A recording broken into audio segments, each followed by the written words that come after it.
You start a new goal hyped, ready to change everything, and by day 3 you're already back on the couch.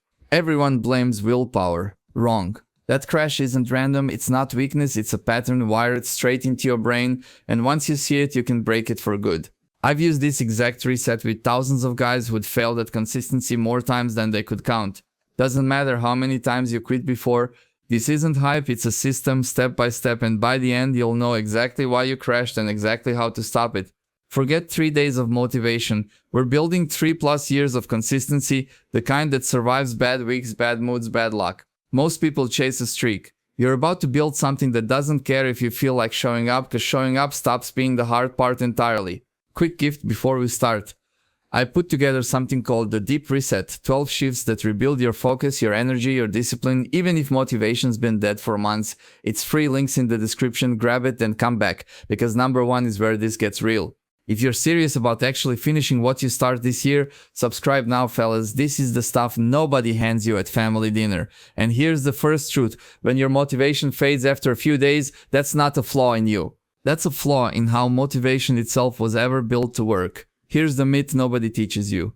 Motivation was never designed to last. Not for a week, not past a day 3 crash, nothing you're doing wrong. And the image I want you holding for this whole video is a campfire, because everything that happens next, the crash, the fix, the rebuild, plays out around that fire. Motivation is a firework, not a fire, it's a blast. Bright, loud, gone in seconds. Day 1 feels like that, explosive, unstoppable, like nothing can touch you. That's the surge talking, not your character. Fireworks were never meant to keep a camp warm through the night, and neither was that first day rush. My buddy Jake does this every January. New gym bag, new meal plan, new identity by lunchtime. Day 1, unstoppable. Day 3, sludge, because the novelty that hyped his brain wore off exactly on schedule. He's not broken, he's just never been told the rush was always temporary by design. Here's the math your brain runs without asking you. Option 1, grind for weeks before anything pays off. Option 2, open your phone and feel good in 5 seconds. Your brain will pick option 2 every single time. Not because you're weak, but because that's literally what the equation was built to solve for. So ditch the firework, picture a lit match instead. A match starts the fire fine, but a match alone burns out in seconds. Back to that campfire. Motivation is just the match. It gets the flame going. What keeps you warm 3 years from now has nothing to do with the size of that first spark. The logs on that fire are structure, systems, people around you who expect you to show up. Throw a match at a pile of wet leaves and nothing happens. Throw the same match on stacked, dry logs and it burns all night. Most people keep relighting matches and wondering why the fire keeps dying by morning. Research backs this up cold. Motivation spikes with anything new, then drops fast with repetition unless you're pairing it with progress you can actually see. That's the missing piece for most guys.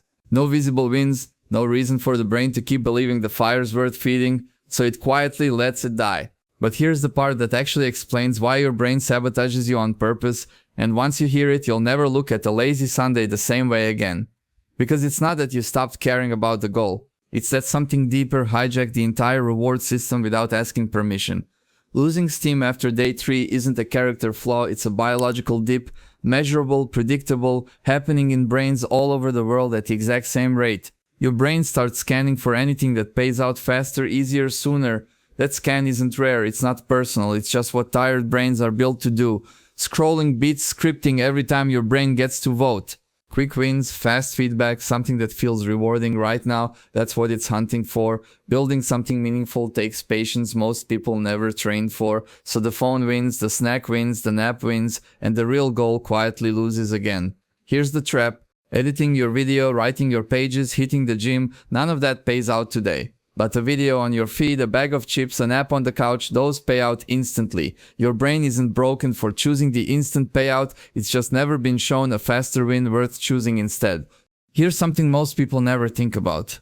Your brain wasn't built for finishing goals, it was built for staying alive. High reward, low effort choices kept our ancestors breathing for tens of thousands of years.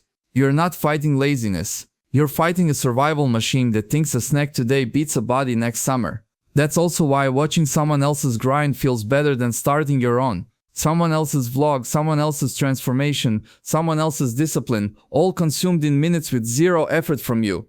It feels close enough to progress that your brain relaxes.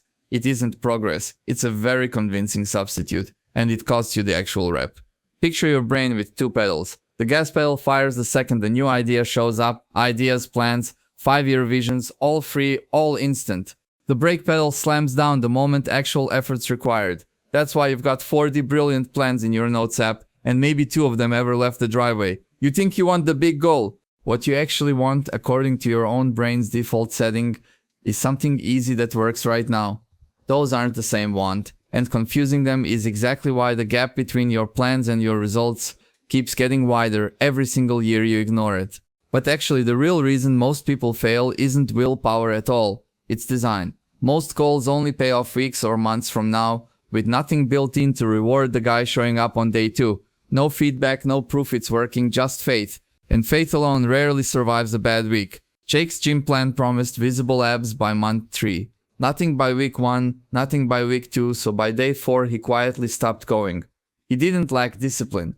His plan simply forgot to reward him for showing up before the mirror finally agreed the work was real. That gap killed the habit, not laziness. Here's the science behind it. Delayed rewards feel less real to your brain the farther away they sit, almost like they're not guaranteed at all. A reward 3 months out barely registers as real. A reward you can feel tonight registers instantly. That's not a personal failure. That's measurable, replicated, boring old brain chemistry. So your habits collapse without reinforcement, without a small win that says the fire's still burning. Remember those logs on the campfire? Wins right now are logs. Promises about someday are smoke. You can't warm your hands on smoke, and you can't build 3 years of consistency on rewards that never actually show up. So here's the real question. If your brain is hardwired to crave comfort every single time effort spikes, how does anyone actually outlast that? I'm not gonna tell you to just try harder, because that answer's already failed you 100 times. The real answer's smaller, weirder, and honestly easier than you think. Here it is. Stop relying on willpower entirely. Willpower is a battery, and batteries die, usually right around day 3.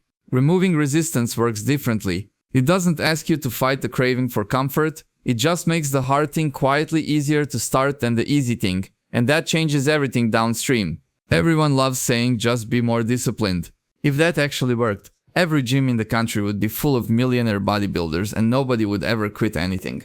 Discipline is real, but it's not the magic fix people sell it as. Used alone, it burns out exactly as fast as motivation does. If you've made it this far, you're not the guy this list is trying to save. You're already trying, and that matters more than you know. Now here's the truth about discipline.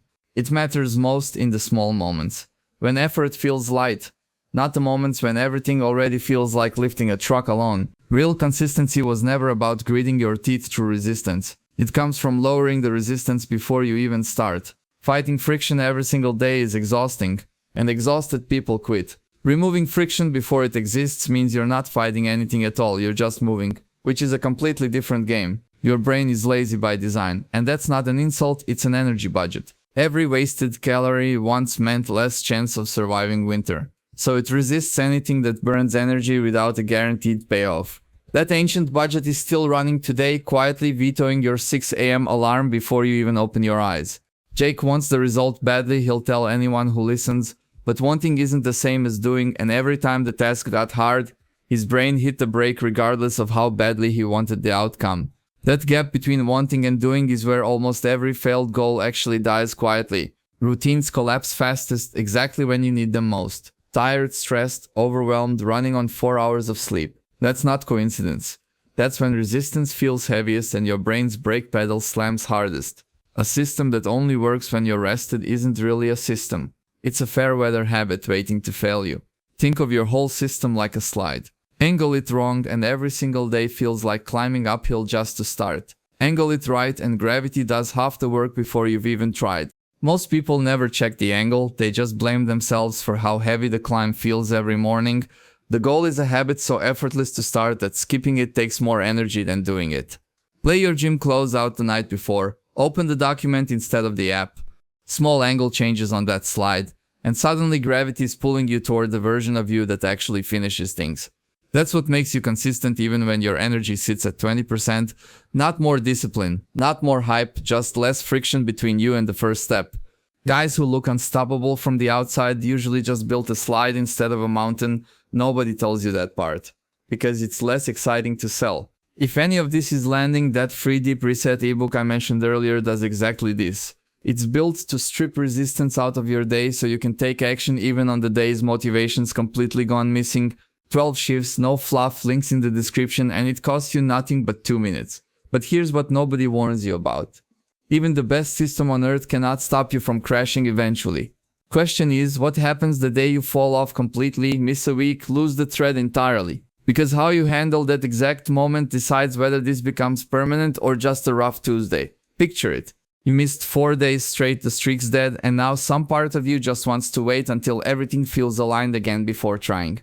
That paralysis feels responsible, almost mature. It isn't. It's the single most expensive trap in this entire video, and almost everyone walks straight into it. Look, I get it. Waiting until you feel ready sounds sensible, even disciplined, like you're respecting the process instead of forcing it. Fair point. But motivation was never going to tap you on the shoulder one random morning and announce it's back. That morning doesn't exist. You've been waiting for a bus that already left. So here's the flip that changes everything. And I mean everything. You've had this completely backwards the whole time. Motivation doesn't lead action, it follows it. Always has. Every single study on this agrees. You don't wait to feel ready. You move first. Badly, small, imperfect, and readiness shows up after, not before. The order is action, then momentum, then belief in that exact sequence, never reversed. You do one small thing before you feel like it. That builds momentum you can actually notice. Momentum eventually earns belief that this version of you sticks around. Skip step 1 waiting to feel it, and the other 2 never arrive. So if you're frozen right now, here's the only rule that matters. Do one small thing, send the email, do the one stretch, take the 1 minute. You're not rebuilding an empire tonight. You're just proving to your own brain that you're not stuck, and that proof is worth more than any perfect plan. So make it stupid small. Send one email, do one stretch, take 1 minute, that's it. You're not rebuilding an empire tonight. You're just proving to your own brain that you're not stuck. That's the whole trick. The size doesn't matter, the motion does. One email breaks the freeze the same way a marathon would.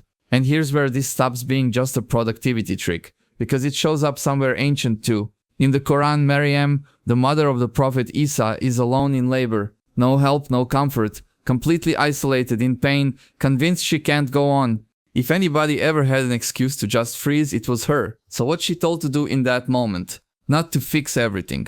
Not to somehow deliver herself into comfort. She's told to shake the trunk of a palm tree. A woman in labor, exhausted, alone, told to go grab a tree and shake it.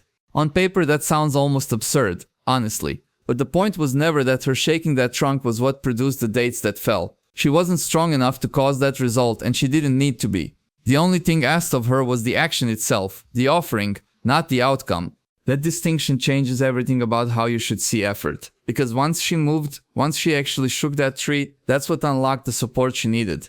Not before. Not while she was still frozen thinking about it. The lesson sits right there in plain sight. You don't wait for strength to arrive first. The moving is what invites the strength in. So take that with you. One small offered action, even one you're almost certain won't do much, can be the exact thing that's enough. Not the grand gesture, not the perfect plan, just the tree shake. Remember that the next time you're convinced you have nothing left to give that day. Now once you've shaken your version of the tree, the next question is what happens after.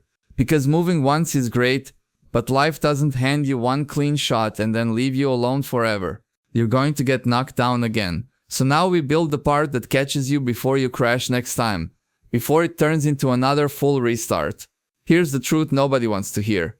You're not failing because you're lazy, and you're not failing because you lack discipline. You're failing because the system you built was never designed to survive a single bad week. Most people build routines that only function when everything around them is calm and perfect, and life almost never stays that way for long, but real life is never that cooperative.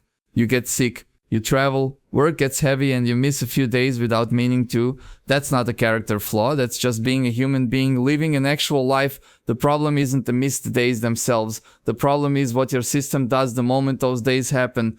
Most people build habits that punish a missed day, so one skipped workout turns into a skipped week, then a skipped month, then a full restart from zero. Smart systems work the opposite way. They expect a bad week, they build the off-ramp in ahead of time, so missing a day costs you a day, never the whole structure you spent months putting together. Think of your habits like a phone battery. When it drops to 5%, you don't throw the phone in the trash and buy a new one. You plug it in, you let it recharge, and you keep using the same phone tomorrow. Your routines need that exact same built-in recovery mode, not a system that treats one bad day like a death sentence. So here's the fix. Design a bare minimum version of every routine you have ahead of time before you need it. When your energy is at 20%, you don't do nothing, you do the smallest version that still counts. 1 page instead of a chapter, 5 minutes instead of an hour. That one small action is what keeps the whole system alive. And that bare minimum system is exactly what the free ebook walks you through: 12 practical shifts to rebuild your focus and momentum from the ground up, even if you've failed 100 times before. Links in the description. Completely free. But if you're still stuck just staring at the ceiling wondering why even trying feels pointless, that's a different problem, and I already made you something for that one too.